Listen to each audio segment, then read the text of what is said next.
Hi friends, Venkatesh Saindhav movie review చూద్దాం. Full explain చేయబోతున్నాం. నచ్చ లైక్ చేయండి, సబ్స్క్రైబ్ చేయండి. చంద్రప్రస్థాన పోర్టులో పనిచేసుకుంటూ తన కూతురు గాయత్రితో ప్రశాంతంగా హ్యాపీగా ఉంటుంటాడు సైంధు కోనేరు వెంకటేష్. ఇలా తన కూతురితో కలిసి ఎంతో సంతోషంగా ఉంటాడు. అయితే ఒకసారి తన కుమార్తె గాయత్రి ఉన్నఫలంగా కింద పడిపోతుంది. అయితే తన డాక్టర్ వద్దకు తీసుకెళ్లడంతో తనకు నరాల బలహీనతకు సంబంధించిన వ్యాధితో బాధపడుతుందని, అయితే ఆమె బతకాలంటే ఒక ఇంజెక్షన్ వేయాలనేది, ఆ ఇంజెక్షన్ ధర 17 కోట్ల రూపాయలు ఉంటుందని చెప్తాడు. అయితే పోర్టులో పనిచేసే ఓ సామాన్యుడు ఉద్యోగి అయిన సైంధవ్ ఆ ఇంజెక్షన్ కొనే స్తోమత అయితే ఉండదు. కానీ కూతురుని బ్రతికించుకోవాలని ఎలాగైనా ట్రై చేస్తుంటాడు. ఇలాంటి పరిస్థితుల్లో సైంధవ్ ఉండగా మరో పక్కన ఆ పోర్టులో డ్రగ్స్, వాళ్ళకి ఆయుధాలు అక్రమ రవాణా బయటపడుతుంది. అయితే దీంట్లో అయితే కొన్ని సిచ్యువేషన్లు బట్టి అయితే వెంకటేష్ దాంట్లోకి వెళ్తాడు. అలాగే కస్టమ్ అధికారి సీజ్ చేస్తే అతను చంపడానికి విలన్స్ మిత్ర, అలాగే వికాస్ మాలిక్, మైకిల్ బయలుదేరుతాడు. అప్పుడు ఊహించిన విధంగా సైంధవ్ మనుషులను అయితే చంపేస్తాడు.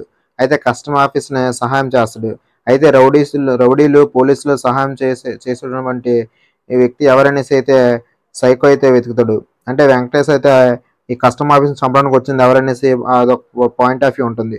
ఇకపోతే వెంకటేష్ని చూసి అందరూ భయపడుతున్నారు. ఎందుకంటే తన ఫ్లాష్ బ్యాక్లో ఇతనైతే విలను కాబట్టి ఇంకా తన ఫ్లాష్ బ్యాక్ స్టోరీకి అయితే సగం సీన్ అయితే తీసుకెళ్తాడు. ఇకపోతే వెంకటేష్ ఈ మూవీలో అయితే కొత్తగా కనిపించాడని చెప్పాలి. ఒక సైకోగా అయితే బాగా కనిపించాడు. ఇకపోతే ఈ మూవీలో చాలా పర్ఫెక్ట్గా అయితే కొత్త నటులు తీసుకుని మంచి ప్రెజెంటేషన్ చేశాడు. ఇకపోతే సినిమా స్టోరీ లైన్ కొత్తగా అనిపించిన కొంచెం స్క్రీన్ ప్లే చేయడంలో అయితే కొంచెం విఫలమయ్యాడని చెప్పాలి. ఇకపోతే బ్యాక్గ్రౌండ్ స్కోర్ ఎక్కువగా ప్లస్ లేదని చెప్పాలి. ఎందుకంటే కొంచెం ఆ యాక్షన్ సీన్స్కి అయితే కొంచెం ఎఫెక్ట్ ఎక్కువ ఉంటే బాగుండి అనిపించేది. బ్యాక్గ్రౌండ్ స్కోర్ మాత్రం సోసోగా ఉందని చెప్పాలి. ఇక కెమెరా వర్క్ మాత్రం చాలా బాగుంది. ఎడిటింగ్ పర్వాలేదు అనిపించింది. ఇక పోస్ట్ ప్రొడక్షన్ వర్క్స్ కొన్ని దగ్గర ఇబ్బంది పెట్టిందని చెప్పాలి. ఇకపోతే సినిమాటోగ్రఫీ కూడా చాలా బాగుంది. ఇక వెంకటేష్ ఇదివరకే కూతురు సెంటిమెంట్తో వచ్చిన మూవీస్ అన్ని మంచిగా బ్లాక్ బస్టర్ అయ్యాయి. ఎందుకంటే దృశ్యం 2 మూవీస్ కూడా మంచిగా బ్లాక్ బస్టర్గా నిలిచాయి. అదే టైప్లో వచ్చిన ఈ మూవీ కూడా ఆడియన్స్కి అయితే బాగా కనెక్ట్ అయ్యేలా ఉందని చెప్పాలి. అయితే ఎక్కువ హోప్స్ పెట్టుకోకుండా కొంచెం డిఫరెంట్గా చూద్దామని వెళ్ళే వాళ్ళకి మాత్రం పక్కా మూవీ అని చెప్పాలి.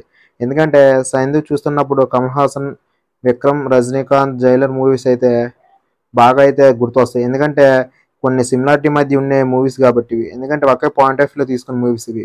అయితే తమ ఫ్యామిలీ కోసం చేసే కొన్ని పోరాటాలే ఈ మూవీ అంటారు. ఇకపోతే దీంట్లో బ్యాక్ డ్రాప్లో వెంకటేష్ గ్యాంగ్స్టర్గా ఉండేటప్పుడు ఇంకా ఫ్యామిలీ కోసం అదంతా దూరం పెట్టి ఒక మంచివాడుగా బతికే క్రమంలో అయితే చూపించాడు డైరెక్టర్. అంటే బాస టైప్లో అయితే ఉంటుంది మూవీ. మరి మూవీ అయితే సంక్రాంతికి అయితే కొంచెం పర్వాలేదని మూవీ అయితే టాక్ అయితే తెచ్చుకుంది. మరి మీకు చూడాలనిపిస్తే తప్పకెళ్ళి థియేటర్ వాచ్ చేయండి. నచ్చితే లైక్ చేయండి, సబ్స్క్రైబ్ చేయండి. Thank you.